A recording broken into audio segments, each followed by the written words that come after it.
કોણ આવ્યું પાછું?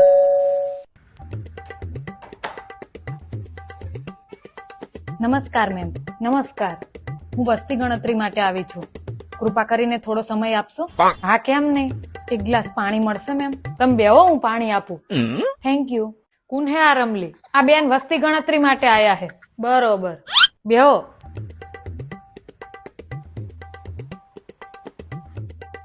તમારા ઘરમાં કુલ કેટલા લોકો છે? અમારા ઘરમાં તો ઈન બિન ને 3. એમાં આટલી ગણતરી શું કરસ? એટલે અમારા ઘરમાં આમ તો 3 જણા રહેવી. બાનું નક્કી નથી હોતું. જાણે ગામડે હોય ને જાણે કાંઈ હોય. એટલે એમ કરો, એમને અડધા ગણી લો. તમારા ઘરમાં કોણ કોણ છે? નામ લખાવશો બધાના? લખો, બોલો. મારું નામ રમીલા. ઇન પપ્પાનું નામે મારે બોલવું પડશે?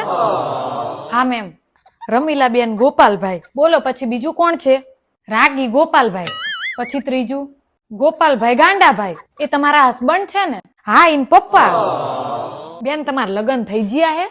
ના બા. અરે વાહ. કઈ કીધું તમે? ના ના બેન, તમે કાલે આવવાના જ હશો ને? અમાર ગામ બહુ મોટું છે, એક દીમાં કામ ના પતે, એટલે કાલ તમારે આવવું જ પડશે. હા, 2 દિવસ તો આવવું જ પડશે. ચલો ત્યારે હું રજા લઉં. રમલિયા મેડમ ના હજુ લગ્ન નથી થયા હો.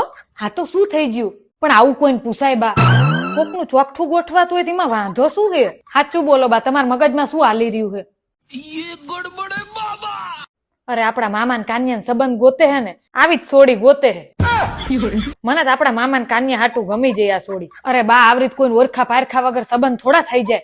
કેટલી દેખાવડી સંસ્કારી હતી. લગ્ન નથી થયા તોય હાડી પહેરીને આવી હતી. બોલ, કાલે આવવાની જ છે. ફોન કરીને કાન્યાને બોલાવી લેવી.